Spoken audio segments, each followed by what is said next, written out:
জামাত ইসলামী ইসলামের কথা বলে বুঝেন, কিন্তু আইসাই প্রথম হাতটা কাইটে দিবে। তা আপনি যদি হাত কাটার ভয় আপনার হয়, তার মানে নিশ্চিত যে আপনার মধ্যে সোরামির অভ্যাস আছে। সোরামির অভ্যাস, নেশাখোরের অভ্যাস, ধর্ষণ করার অভ্যাস আপনার মধ্যে আছে বলে আপনি ইসলামকে ভয় পান। আর যারা ইসলামকে বিশ্বাস করে তারা ইসলামকে নিরাপদ এবং নিরাপত্তার গ্যারান্টি মনে করে। আমি এই প্রোগ্রামে আসার আগে তো সালাতুল এশা পড়ার জন্য আমি প্রস্তুতি গ্রহণ করেছি। এখানে আপনাদের নামাজে বিরতি হয়েছে না হয় নাই? হয়েছে। কেন? আমাদের আল্লাহর হক আছে, মানুষের হক আছে, আপনাদের হক আছে।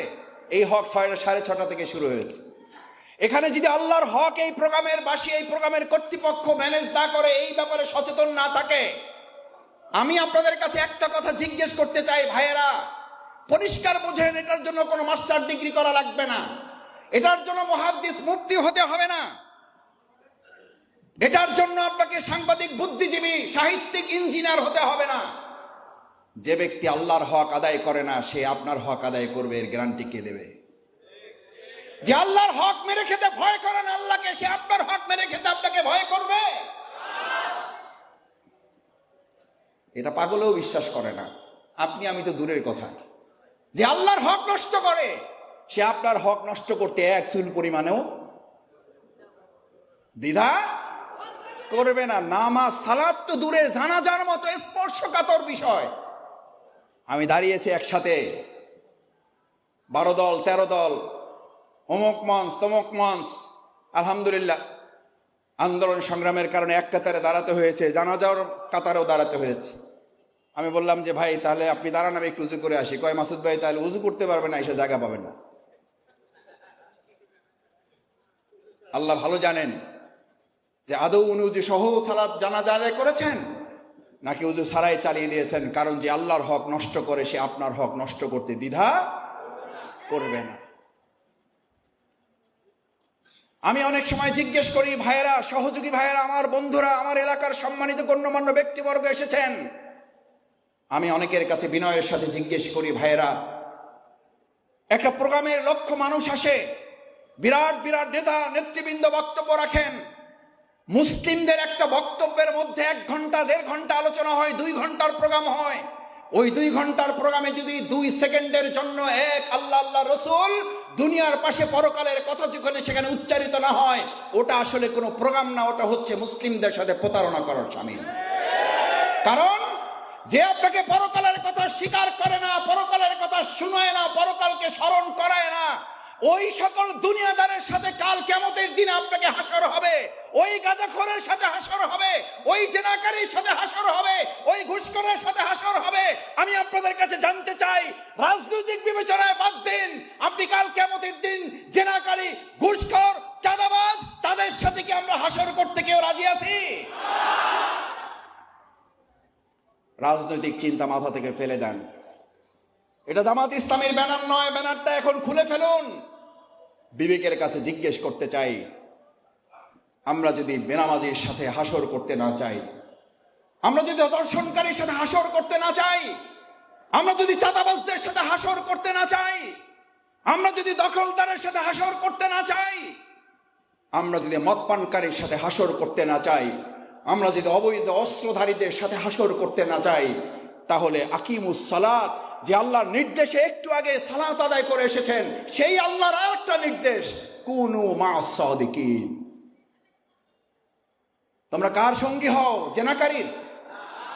তোমরা কার সঙ্গী হও? মদখোরকারীর? তোমরা কার সঙ্গী হও? ধর্ষণকারীর? কার সঙ্গী হওয়ার জন্য আল্লাহ নির্দেশ দিয়েছেন? সত্যবাদী। জামাতের সঙ্গী হতে হবে না, জামাতের সঙ্গী হয়েন না কেউ।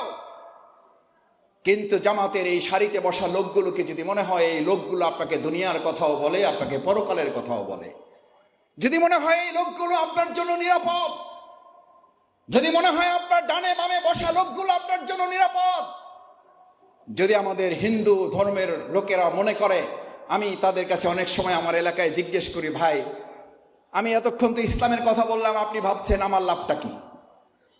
আমি তখন বলি, ভাই আপনি বিবেকের কাছে একটু জিজ্ঞেস করেন, ইসলাম মদ হারাম করেছে, আপনি কি মদ পছন্দ করেন? কয় না ভাই, আমরা পছন্দ করি না। আমি বললাম আমাদের ধর্ষণকে ইসলাম হারাম করেছে, আপনারা কি ধর্ষণ পছন্দ করেন? বলছে না, পছন্দ করি না। আমি বললাম আমাদের চাঁদাবাজ দখলদারিত্ব ইসলাম নিষিদ্ধ করেছে, আপনারা কি পছন্দ করেন? বলছে না, পছন্দ করি না। আমি তখন জিজ্ঞেস করলাম, তাহলে ইসলাম যা চায় আপনারাও তাই চান? এবং বরং উল্টে বলতে হবে, আপনারা যা চান সেটাই ইসলাম আমাদেরকে বলেছে। ইসলামই ছিল সেই জামানার।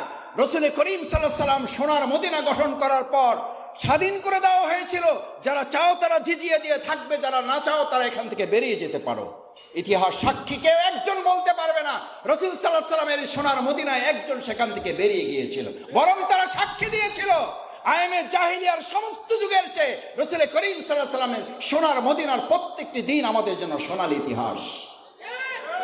কারণ ইসলাম এই পৃথিবীতে এসেছে শুধু মুসলমানদের জন্য না, কোরআন এসেছে শুধু মুসলমানদের জন্য নয়।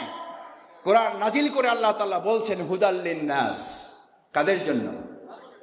মানুষদের জন্য। সেই মানুষদের মধ্যে আমাদের হিন্দুরা আছে, সেই মানুষদের জন্য ইহুদিরা আছে, সেই মানুষদের মধ্যে খ্রিস্টানরা আছে। সেই ইসলামের কথা বললেই একটা ভয় আপনাদের মধ্যে ধরিয়ে দেয়। আল্লাহর ভয় করে না, ইসলামকে ভয় করে। কি ভয় দেখায়? জামাত ইসলামী ইসলামের কথা বলে, বুঝেন কিন্তু আইসাই প্রথম হাতটা কাইটে দিবে। আরে ভাই, হাত কাটে। এখন যদি পুলিশ আসার কথা কেউ বলে, এখান থেকে আপনারা কেউ দৌড়াবেন? কেন দৌড়াবেন না? মনের মধ্যে আপনাদের কোনো কি নাই? ওই যে গ্রামে একটা কথা বলে, চোরের মনে পুলিশ পুলিশ। তা আপনি যদি হাত কাটার ভয় আপনার হয়, তার মানে নিশ্চিত যে আপনার মধ্যে চোরামির অভ্যাস আছে। চোরামির অভ্যাস, নেশাখোরের অভ্যাস, ধর্ষণ করার অভ্যাস আপনার মধ্যে আছে বলে আপনি ইসলামকে ভয় পান। আর যারা ইসলামকে বিশ্বাস করে তারা ইসলামকে নিরাপদ এবং নিরাপত্তার গ্যারান্টি মনে করে। এবার আপনাকে সিদ্ধান্ত নিতে হবে, ইসলামকে কি আপনি ভয় পাবেন, নাকি ইসলামকে নিরাপত্তা এবং নিরাপদের একটা গ্যারান্টি হিসাবে এটাকে গ্রহণ করবেন? আমি গ্রামে সাধারণত মানুষের সাথে হাঁটিয়ার জিজ্ঞেস করি, ভাই শান্তি চান? কয় মাসুদ ভাই এটা কি করি, এটা জিগান লাগে। জিগান লাগে বুঝেন তো, একদম গ্রামের কথা আর কি। সব ঢাকার মানুষেরা, গ্রামে তো আপনাদেরও আছে, যে মাসুদ ভাই এটা আবার বলা লাগে। আমি বললাম না, তাও জিজ্ঞেস করি, শান্তি চান? কয় অবশ্যই চাই। আমি বললাম তাহলে ইসলাম চান কিনা? ও ভাই এটা তো একটা সমস্যা আছে। আমাদের অবস্থা হইল, দুর্ভাগ্যটা হইল, আমরা শান্তি চাই কিন্তু কি চাই না। অথচ পৃথিবীর নিশ্চিত আজকে থেকে পৃথিবীর সৃষ্টি শুরু থেকে এখন পর্যন্ত এবং পৃথিবী যতদিন থাকবে, প্রিয়নবী মুহাম্মদ রাসূলুল্লাহ সাল্লাল্লাহু আলাইহি সাল্লাম হিলফুল বদল গঠন করে 4 দফা 5 দফা কর্মসূচি ঘোষণা করেছিলেন না করেন নাই?